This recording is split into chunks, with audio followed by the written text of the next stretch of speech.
안녕하세요. 세정입니다. 제가 오늘은 가문의 카르마와 개인 카르마의 관계에 대해서 이야기해 보겠습니다. 제가 예전에 가문의 카르마라는 영상을 올렸는데 그것에 대해서 이런 질문이 많았어요. 조상이 지은 죄를 왜 내가 갚아야 되냐, 억울하다라고 하는 분들이 계셨는데요. 왜 그래야 되는지를 알려드리겠습니다. 결론부터 말씀드리자면 조상의 죄와 나의 죄가 명확하게 구분이 되는 것이 아니고 서로 비슷한 카르마를 가진 사람들이 모여서 집단을 이루어서 공부를 하는 것이에요. 그래서 내가 그 집단에 가서 공부를 하면서 조상의 카르마도 갖고 나의 카르마도 갖고 일석이조가 된다는 것입니다. 이 우주에서는 유유상종의 법칙이 있고요. 비슷한 에너지들끼리 서로 모여서 뭉치는 경향이 있어요. 내가 잠재의식에 어떤 문제를 가지고 있다면 그것과 비슷한 문제를 가진 사람들끼리 서로 만나게 되는 것이에요. 그게 현실에서도 그렇고 어떤 조상 밑에 태어나는가도 그렇게 결정이 된다는 것입니다. 우리가 공부할 것이 있으면 똑같은 주제에 대해서 공부하는 사람들의 모임을 가잖아요. 마찬가지로 내가 이 세상에 올 때 어떤 그룹의 가문에 태어나는가도 그런 방식으로 결정이 되는 것입니다. 그 조상 밑에 태어나면 나와 비슷한 공부를 하는 사람들이 쭉 이어져 내려온 거예요. 조상님들이 살아오신 삶의 내력이 나의 유전자에 새겨져 있고 집단 무의식에 들어있는 것이에요. 그 유전자, 그 무의식이 필요하기 때문에 내가 그 집단에 가게 되는 것이고요. 우리가 자유의지로 선택을 한다고 생각하지만 사실은 우리가 살아가는 것의 많은 부분이 우리 유전자에서 나오는 거예요. 유전자에 새겨져 있는 집단 무의식, 우리의 성향, 그런 것들을 따라 살아가게 됩니다. 유전자라는 것을 물질적인 것으로 생각하기 쉬운데요. 수많은 유전자 중에서 왜 하필 그 유전자가 드러나서 발현이 되는가? 그런 문제들을 현대과학에서 다 풀어내지 못하고 있는 측면이 있는데요. 저의 생각으로는 우리의 의식에 의해서 우리 유전자가 발현이 된다고 생각합니다. 내가 어떤 마음을 먹느냐에 따라서 내 유전자 안에 있는 것이 어떤 것이 발현이 될 수도 있고 안 될 수도 있고 그게 결정이 된다고 생각을 해요. 이것은 과학적으로 많이 밝혀진 부분들은 아니고 우리가 앞으로 이런 부분도 밝혀낼 수 있으면 좋겠습니다. 우리가 어떤 유전자를 가지고 태어나는가에 따라서 성격이 완전히 다르잖아요. 똑같은 사람처럼 보이더라도 뇌 구조가 다 다른 거예요. 어떤 사람은 참을성이 있고 어떤 사람은 참을성이 없고 쉽게 분노를 일으키고 이런 것들이 다 우리 뇌 구조에 달려있고 우리 유전자에 달려있는 거예요. 어떤 조상 밑에 태어나서 어떤 유전자를 받고 어떤 집단 무의식을 물려받을 것인가, 그것을 우리가 어느 정도 조율을 하고 이 세상에 온다는 것입니다. 어차피 이 세상에 오는 거는 일하러 오는 거고 카르마 갚으러 오는 거예요. 다들 공부하러 오는 것이지 놀러 오는 게 아닌 거죠. 나는 왜 하필 이런 집안에 태어났을까? 나는 왜 이런 집에 태어나서 이런 고생을 하고 살았지? 그런 것들은 내가 그 공부를 할 필요가 있었기 때문에 내가 선택을 해서 이 집으로 왔다는 것입니다. 지금 이 현실을 살아가고 있는 나의 입장에서 보면 이해가 안 되는 내용이지만 내가 이 몸을 떠났을 때 나의 깊은 내면에 상위 자아의 입장에서 본다면 충분히 그렇게 선택할 수 있다는 것입니다. 예를 들어서 어떤 사람이 전생에 자기의 노비들을 막 확대하고 괴롭힌 사람이 있었어요. 우리가 과거에는 신분제 사회였기 때문에 그런 일이 많았거든요. 자기 노비들한테 잘해주는 주인도 있었겠지만 그렇지 못한 사람도 있었던 거예요. 자기가 뭐 기분이 안 좋으면 쟤를 괴롭혀야지 생각하고 누명을 씌워서 때려서 내쫓기도 하고 자기 맘대로 할 수 있었던 거죠.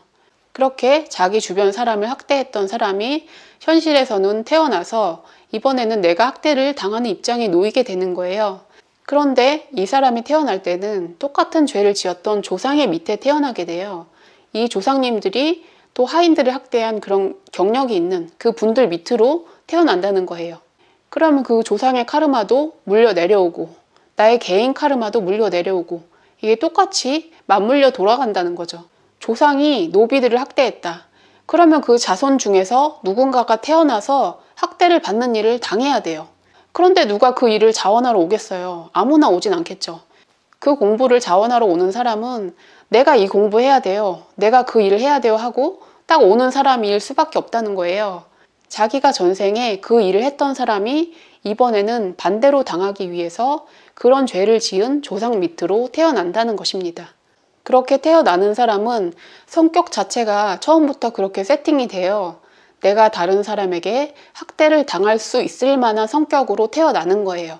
이런 사람은 태어날 때부터 너무 착해 보이고 너무 다 받아주고 방어 능력이 없고 자존감이 없고 그런 성격으로 살아가게 되는 거예요.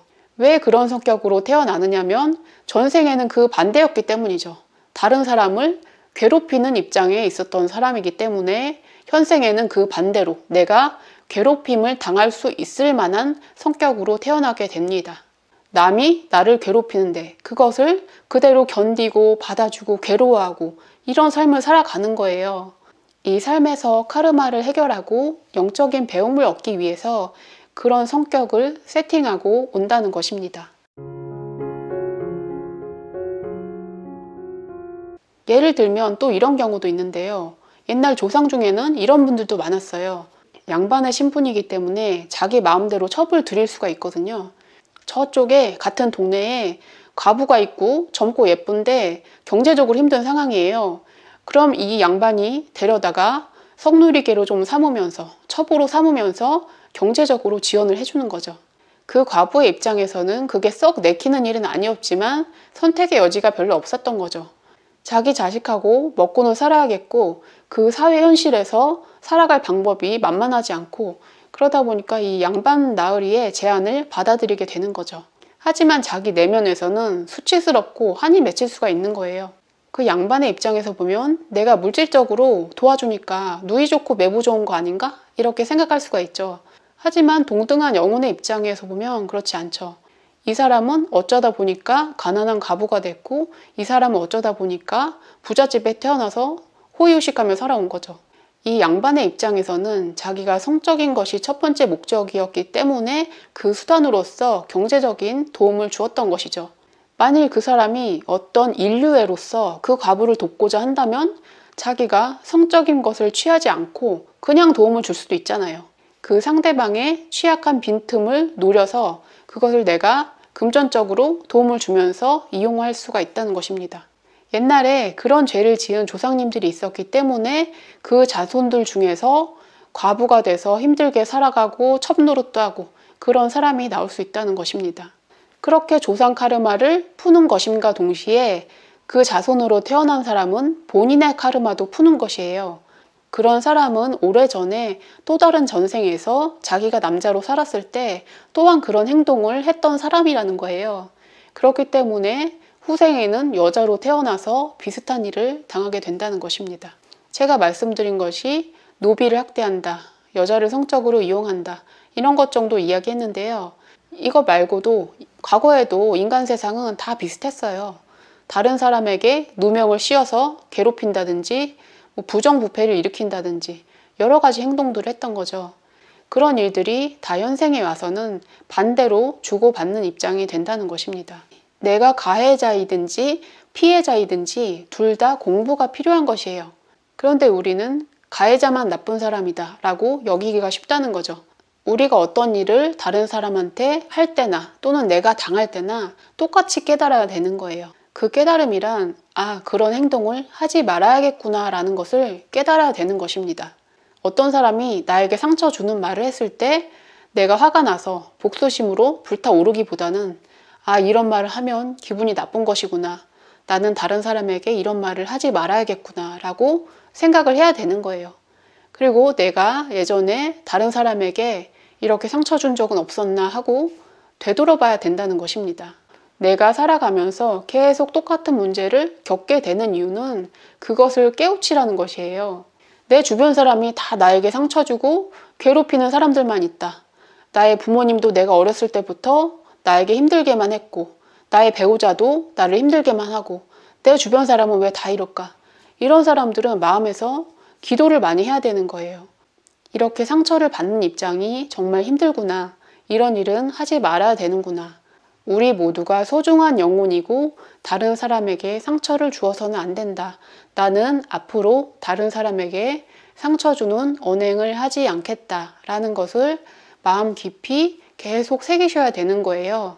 그렇게 해서 내 안에 무의식에 카르마가 닦여 나갔을 때 내 주변에 그런 사람들이 줄어들게 되는 것입니다.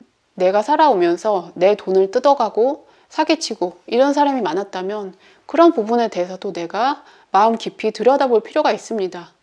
내가 예전에 그런 행동을 남한테 한 적이 있었나? 살아오면서 한 번이라도 그런 적 있었나? 되돌아보시면 이 현생에서도 분명히 있을 수 있습니다. 이 현생에서 그런 적이 없다고 하더라도 전생에 그런 원인이 있기 때문에 내가 이런 공부를 하고 있다는 것이에요. 아, 내가 예전에 급하다고 누구한테 돈 빌리고서 안 갚은 적 있지. 그냥 친한 사람이니까 그래도 된다고 생각했었지. 하지만 그건 아니야. 내가 당해보니까 그렇지 않더라. 앞으로는 정말 그러지 말아야지. 하고 마음속 깊이 참회를 할 필요가 있는 것입니다. 마음에서 그런 다짐이 강해졌을 때, 나의 무의식이 청소가 되었을 때 내 주변에 더 이상 내 돈을 뺏는 사람들이 나타나지 않는 것입니다. 우리가 어떤 사람은 현생에서는 아주 착해 보이는데 계속 여러 가지 피해만 당하고 있는 것을 보잖아요. 그럼 좀 이해가 안 되죠. 저 사람 정말 착한데 왜 하느님은 저 사람한테 이런 시련을 주실까? 그런 것이 알고 보면 그렇지 않다는 거죠. 현생에 착한 사람이라고 해서 전생에 전혀 죄가 없냐? 그게 아니라는 거예요. 전생에 뭔가 자기가 실수한 것이 있기 때문에 반대로 이것을 당하려고 온 것이에요. 우리가 겉으로 보기에 누구는 악하다, 누구는 선하다, 이런 것들의 구분이 별로 의미가 없는 것입니다. 물론 우리가 현실에서는 범죄에 대해서 선악을 엄중하게 가리고 처벌하고 교화할 필요가 있는데요. 영적으로 본다면 가해자와 피해자가 비슷한 사람들이기 때문에 서로 만나서 공부를 한다는 것입니다. 현생의 피해자가 전생에는 가해자였기 때문에 그 짝을 만나서 이번에는 역할을 바꿔서 연기를 하는 것입니다. 이렇게 역할을 바꾸어 가면서 깨달아야 하는 것이 결국에 너와 내가 둘이 아니고 하나구나. 내가 너이고 너가 나이구나. 이 세상의 모든 존재는 소중하고 모든 존재를 사랑으로 대해야 하는구나 라는 것을 우리가 영적으로 깊이 깨달아야 하는 것입니다. 내가 머리로서 안다고 되는 게 아니고 가슴 깊이, 영혼 깊숙이에서 깨달아야만 가능한 것입니다. 내가 정말 마음에서 개과천선을 하고 더 이상은 그 행동을 하지 않을 수 있게 될 때 그것이 정말 그 영혼이 배움을 얻었다고 할 수 있는 것입니다. 여러분이 착각하시면 안 되는 내용이 있는데요. 내가 전생에 잘못을 했으니까 현생에 와서는 그냥 남이 잘못하더라도 당하고만 살아라. 그런 얘기가 아니에요. 정말 카르마가 강한 사람들은 그런 일을 당하더라도 반응할 수 없는 그런 성격으로 태어나게 돼요. 그런데 그게 아니고 내가 충분히 마음에서 양심이 살아있고 나 자신을 존중한다면 다른 사람의 공격에 대해서 충분히 방어할 능력이 있는 것입니다. 어쩔 수 없이 내가 겪어왔던 것, 겪을 수밖에 없었던 것, 그게 카르마적인 것이고요. 내가 인지를 하고 바꾸어 나갈 수 있는 부분은 카르마가 아닌 것입니다. 자기 마음에서 우러나오는 진심 그대로 행동을 하시면 돼요. 어떻게 살아가는 것이 옳은 것인지 나의 깊은 내면에 물어보시고 현명한 결정을 하며 살아가시면 되겠습니다. 카르마를 공부하시는 여러분들에게 제가 딱 한 가지 부탁을 드린다면 카르마를 이용해서 다른 사람을 판단하지 말라는 것입니다. 저 사람은 카르마 때문에 저런 일을 당하는 거야 라는 비난을 절대 해서는 안 되고요. 우리가 도움을 줄 수 있다면 도와야 되는 것입니다. 우리가 카르마를 배우는 것은 자아 성찰을 하기 위한 것이지 다른 사람을 정죄하거나 나 자신을 합리하거나 이런 데 카르마 이론을 이용해서는 안 되는 것입니다. 그리고 내가 당하는 문제에 있어서도 내가 전생에 죄인이라서 당하나 보지 하고 죄책감을 가지실 것이 아니고 이 현실에서 내가 바꿀 수 있는 것은 바꿔 나가셔야 되고 내가 방어할 수 있는 것은 방어를 하셔야 돼요. 다만 나에게 왜 이런 일이 계속 일어나는가에 대해서는 내가 과거의 일을 성찰을 하면서 나의 마음속에 분노심이나 증오심이나 그런 것이 남아있다면 그 부분들을 기도를 하면서 닦아갈 필요가 있는 것입니다. 내가 피해를 많이 받고 있다라고 느끼는 사람은 어떤 면에서는 내가 똑같이 피해를 줄 수 있는 사람인 경우가 많아요. 사람들이 자꾸 나에게 상처 주는 말을 많이 한다. 그러면 나 또한 다른 사람에게 상처 주는 말을 많이 했던 전력이 있다든지 요즘에도 하고 있다든지 그런 성향이 있다는 것이에요. 그 부분을 알아차리고 기도를 하면서 그 부분을 개선해 나가셔야 되고요. 저도 영상에 악플이 종종 달리는데 그럴 때마다 마음으로 참여를 해요. 내가 예전에 이렇게 지레짐작하고 남을 함부로 판단하든지 심한 말을 하든지 그런 적이 있었지 않았나 하고 마음속에서 기도를 합니다. 내가 겪고 있는 이 상황이 하나의 시험 문제구나 생각하고 천천히 바라보고 풀어나갔으면 좋겠습니다. 저의 영상이 도움이 되셨다면 좋아요, 구독 눌러주세요. 시청해주셔서 감사합니다.